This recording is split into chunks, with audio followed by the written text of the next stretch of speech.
నమస్తే. మనం ఇప్పుడు కిరణ్ కుమార్ అనే బాధితుని దగ్గర ఉన్నాం. ఇతను ఒక భార్య బాధితుడు అని చెప్పొచ్చు. ఈ మధ్య అతనిపై ఒక హత్యా ప్రయత్నం జరిగిందని ఆయన తీవ్రంగా బాధపడుతూ మన దగ్గరకు కంప్లైంట్ న్యాయం జరగాలి సార్ అని చెప్పి వచ్చాడు. మరి నిజం ఏందో తెలుసుకునే ప్రయత్నం చేద్దాం. కిరణ్ కుమార్ గారు నమస్తే. చెప్పండి, మీకు ఎలాంటి న్యాయం మీరు కోరుకుంటున్నారు? అసలు ఏం జరిగింది? ఎవరు మిమ్మల్ని కిడ్నాప్ చేశారు? అసలు ఏం జరిగింది? యాక్చువల్లీ నా పెళ్ళై 9 years అవుతుంది సార్. 9 years నుంచి నేను చాలా టార్చర్ అనుభవించాను. మా భార్య అనసూయ, వాళ్ళ అన్న మల్లేస్తోని ప్రతిసారి రావడం, నన్ను కొట్టడం, నన్ను చిత్రహింసలు పెట్టడం. ఆమెకి ఎందుకు కొట్టేవాళ్ళు మిమ్మల్ని? అసలు కారణం ఏంటి? అసలు ఆమెకి నా మీద అనుమానం సార్. అనుమానం వచ్చింది. అనుమానం వస్తే నేను దాని గురించి మాట్లాడదామని నా విషయంలో పెద్ద మనుషులను కూర్చోబెట్టి మాట్లాడడం కూడా జరిగింది. మా పెద్ద మనుషులు భార్య భర్తల మధ్యలో అనుమానం వస్తుందని గొడవలు వస్తుంటే మీరు వాళ్ళను నిజం చెప్పే ప్రయత్నం చేశారు. నిజం చెప్పే ప్రయత్నం చేద్దామని తీసుకొచ్చాను సార్. తీసుకొచ్చి మాట్లాడడం జరిగింది. అక్కడ కూడా వాళ్ళు ఏంటంటే మీరు ఎవరికి చెప్పుకోరు అనే అలిగేషన్ గొడవ పెట్టుకొని వెళ్ళిపోవడం సార్. ప్రతిసారి మాకు ఇదే జరుగుతుంది వాళ్ళతో. వాళ్ళ అన్న మల్లేష్, వాళ్ళ చెల్లె అనసూయతో నా మీద అనుమానంతో ఈ మధ్య ఆమె చాలా కేసులు పెట్టడం కూడా జరిగింది. అంటే ఎట్లాంటి కేసులు? 498 కేసు పెట్టేశారు. ఓకే, మరి మీరు న్యాయ సహాయం గురించి మీరు లాయర్ సంప్రదించలేదు? నేను మా లాయర్ ని సంప్రదిస్తే నేను డైవర్స్ కేసు అప్లై చేసుకున్నాను సార్. మీ భార్యతో విడాకులు కావాలనుకో? నేను మా భార్యతో విడాకులు కావాలని. ఎన్ని సంవత్సరాలు అయింది కేసు? ఈ కేసు జరగబట్టి 1 year అవుతుంది సార్. అంటే ఇప్పుడు మీరు ఎలాంటి న్యాయం మీరు పోలీసు వారి నుంచి కానీ కోర్టు నుంచి కానీ కోరుకుంటున్నారు? నాకు మా అమ్మకి ప్రాణాన్ని ఉంది సార్. వాళ్ళ అన్న మల్లేస్తోని, వాళ్ళ సిస్టర్ నా భార్య అనసూయతోని. అవును, నేను కోర్టు నుంచి కోరుకునే ఒకటి, నాకు న్యాయం జరగాలని కోరుకుంటున్నాను. పోలీస్ డిపార్ట్మెంట్ వాళ్ళకు తగిన చర్య తీసుకోమని చెప్పి నేను కోరుకున్నాను సార్. నాకు వాళ్ళ అన్న మల్లేస్తో వాళ్ళ ఫ్యామిలీతో ప్రాణహాని ఉంది, నాకు మా అమ్మకి.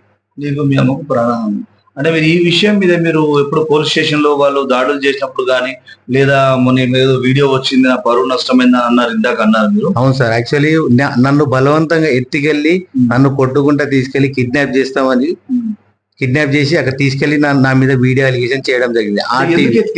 ఏం అవసరం ఉంది? మిమ్మల్ని ఎత్తుకాల్సిన అవసరం ఏముంది వాళ్ళకు? నేను బలవంతంగా బలవంతంగా నన్ను ఎత్తుకెళ్ళి వీడియో తీసి ఛానల్స్ లో వేయడం జరిగింది. వాళ్ళన్న మళ్ళీ వీడియో దేని గురించి తీసారు? అంటే మీ మీద ఏమైనా క్రియేట్ చేయాలనే ఆలోచన? నన్ను ఏదో బలవంతంగా ఇరికిద్దామనే ఆలోచనతో నా మీద వీడియోస్. ఎట్లాంటి కేసు అది? ఎట్లాంటి కేసులో మిమ్మల్ని ఇరికిద్దామని ప్రయత్నం చేశారు? వాళ్ళు నన్ను ఇల్లీగల్ లో ఇరికిద్దామనే ఆలోచనతో. ఎవరితో ఎఫ్ఐఆర్ ఉందని? లేదు సార్, నాకు అలాంటి ఎఫ్ఐఆర్స్ ఏం లేదు. కాకపోతే వాళ్ళ ఆ ఇలిగేషన్ లో ఎత్తికెళ్ళి కొట్టి మరి బలవంతంగా రెట్టి వాళ్ళకి అప్పచెప్పారు. ఓకే, సో ఇప్పుడు మీరు పోలీస్ వారి నుంచి తర్వాత కోర్టు ద్వారా మీకు ఎలాంటి రక్షణ మీరు కోరుకుంటున్నారు? మిమ్మల్ని బాధ పెడుతున్న వారికి ఎలాంటి శిక్ష మరి అమలు చేయాలని మీరు కోరుకుంటున్నారు? నన్ను బాధ పెట్టి నన్ను మా అమ్మని ఇబ్బంది పెట్టిన వాళ్ళన్న మల్లేష్, వాళ్ళ సిస్టర్, నా భార్య అనసూయ మీద కఠిన చర్యలు తీసుకోవాలని చెప్పి నేను కోరుకుంటాను. ఎందుకంటే నాకు వాళ్ళ నుంచి ప్రాణహాని ఉంది. గత 9 సంవత్సరాల నుంచి కూడా నేను చాలా టార్చర్ అనుభవించిన ఆమెతో. ఇప్పుడు పిల్లలు ఉన్నారన్నారు కదా మీరు, మరి ఆ 2 పిల్లలు ఏమైతారు? ఆ పిల్లల్ని మరి ఎవరు ఎవరు చూస్తారు? నా 2 పిల్లల గురించి నేను ఏమైనా చేయడానికి రెడీగా ఉన్నా సార్. గత 1 year నుంచి నేను ఇంట్లో ఉండట్లేదు. మా మదర్ ని నన్ను కొట్టి ఇంట్లోకి చెలగొట్టేసిన సందర్భాలు ఉన్నాయి. వాళ్ళ అన్న మల్లేష్, వాళ్ళ సిస్టర్, మా భార్య. కోర్టు నుంచి ఎటువంటి డిగ్రీ రాకముందుకు అట్లాంటి చట్టాన్ని చేతులకు తీసుకునే అధికారం ఎవరు లేదు కదా. మిమ్మల్ని ఇంట్లోకి ఎట్లా ఎలగొడతారు వాళ్ళు? ఆల్రెడీ మీరు 1 year కింద కేసు ఫైల్ చేసినామని చెప్పారు కదా. మరి మిమ్మల్ని వాళ్ళు ఎలగొట్టే హక్కులు వాళ్ళకి లేవు కదా. మీ ఇంట్లో మీరు ఉండొచ్చు కదా. మా ఇంట్లో నేను ఉందామన్నా కూడా నా మీద అటెంప్ట్ మర్డర్ కేసు ఇస్తాం, నువ్వు ఇంటికి వస్తే నేను చంపేస్తాం, నిన్ను మీ అమ్మని చంపేస్తాం అని చెప్పి చాలా సార్లు బెదిరించడం జరిగింది సార్. సో ఇట్లాంటి ఆయన ఒక డిపార్ట్మెంట్ లో వండుకుంటూ ఆయనకు తెలిసిన రౌడీలను తీసుకొచ్చి మమ్మల్ని ప్రతిసారి కొట్టడం, చంపేస్తామని బెదిరియడం జరిగింది సార్. ఓకే, మీరు ఏపీఎస్ లో కంప్లైంట్ ఇచ్చారు వీళ్ళ మీద ఇట్లాంటి దాడులు జరిగినప్పుడు? చైతన్యపురి పిఎస్ లో నేను కంప్లైంట్ ఇచ్చాను. ఎవరు అక్కడ ఎవరున్నారు? ఆఫీసర్ ఎవరున్నారు? అప్పుడు పాండు సార్ అని ఉండే. అది ఏ సంవత్సరం? అది 2023 సార్. 23. ఈ మధ్య మీ మీద 10 మంది దాడి చేశారని చెప్పారు కదా, అది ఇప్పుడు? అది రీసెంట్లీ ఒక 1 week బ్యాక్. దీనిపైన మీరు ఏమన్నా మరి చట్టపరంగా ఏమన్నా మీరు న్యాయం గురించి పోలీసు వారిని సంప్రదించారా? సంప్రదిద్దామన్నా కూడా ఆయన మమ్మల్ని సంప్రదించకుండా చేసింది సార్. ఎందుకంటే నాది కంప్లైంట్ రైజ్ చేసే వాళ్ళకి. కంప్లైంట్ చేసినా నీకు ప్రాణహాని ఉందన్నప్పుడు నువ్వు పై అధికారిని కలిసేటువంటి వెసులుబాటు చట్టం నీకు ఇచ్చింది కదా. వెళ్దామనే ఆలోచనతో వెళ్ళినా సార్. కాకపోతే అక్కడ కూడా నన్ను చాలా రకంగా వాళ్ళన్నా. ఓకే.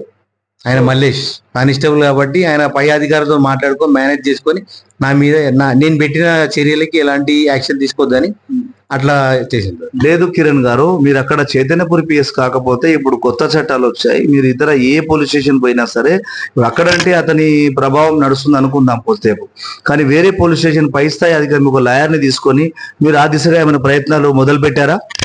మేము చైతన్యపురి పిఎస్ లో మాకు న్యాయం జరగకపోతే మేము ఎల్బీనగర్ ఏసీపీ సార్ దగ్గర వెళ్ళడం జరిగింది.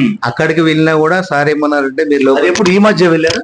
అది మేము కేసు పెట్టిన తర్వాతనే వెళ్ళాం సార్. ఈ మధ్య మీ పైన దాడి జరిగింది అన్నారు కదా, కిడ్నాప్ చేసి కొట్టారన్నారు కదా, జరిగిన తర్వాత మీరేమైనా పెద్ద అధికారిని కలిసే ప్రయత్నం చేశారా? పెద్ద అధికారిని కలిసే ప్రయత్నం చేసే లోపలనే అతను బయటికి నేను వెళ్ళిన వెంటనే నన్ను చంపేస్తా అనే ఎలిగేషన్ పెట్టింది సార్ ఆయన. అంటే మీరు అప్పుడు ఆయన బెదిరించడం వల్ల మీరు ఎక్కడికి వెళ్ళలేదు. వాళ్ళన్న మల్లేష్, అందుకే మీడియా ద్వారా ఆయన పేరు మల్లేష్. అందుకని నేను మీడియా ద్వారా ఏం చెప్పుకోవాలనుకుంటున్నా అంటే నాకు పలానా మల్లేష్ ఆయన పోలీస్. ఇతను ఎక్కడ జాబ్ చేస్తారు ఈయన మల్లేష్ గారు? సుల్తాన్ బార్ పిఎస్ చేస్తారు. అంటే ఎక్కడ అది?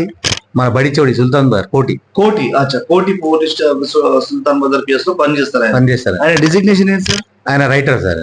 రైటర్. ఏం పేరు ఆయన పేరు? మల్లేష్. సో ఆయన బెదిరింపుల వల్ల మీరు ఎక్కడికి పోకుండా మీడియాని ఆశ్రయిస్తారు. సో ఇప్పుడు ఫైనల్ గా మీరు మా ద్వారా ప్రభుత్వానికి మరియు కోర్టు వారికి, పోలీస్ డిపార్ట్మెంట్ వారికి, పెద్ద అధికారులకు ఏం చెప్పాలనుకుంటున్నారు? ఏం కోరుకుంటున్నారు? న్యాయం. నేను కోరుకున్న న్యాయం ఒకటే సార్. నాకు మా అమ్మకి ప్రాణాన్ని ఉంది. ఆ మల్లేష్ అనే అతనితోని వాళ్ళ సిస్టర్ అనసూయ అంటే మా వైఫ్, నాకు మా అమ్మకి ప్రాణాన్ని ఉంది.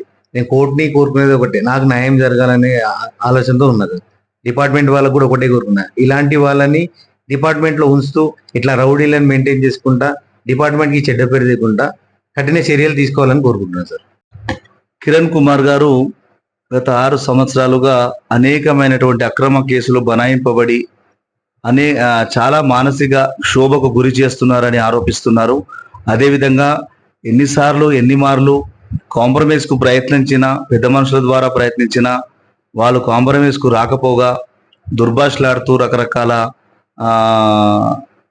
చర్యల ద్వారా భయభ్రాంతులు గురి చేస్తూ మొన్న మధ్య కొన్ని టీవీ ఛానళ్ళలో కూడా వీరిని బలవంతంగా ఎత్తుకెళ్ళి ఎక్కడో కూర్చోబెట్టి వీడియోలు తీసినట్టుగా, ఏదో ఎఫ్ఐఆర్ ఉన్నట్టు క్రియేటివిటీ చేస్తున్నట్టుగా వీరిని తీసుకెళ్లి చేశారని వారు ఆరోపిస్తున్నారు.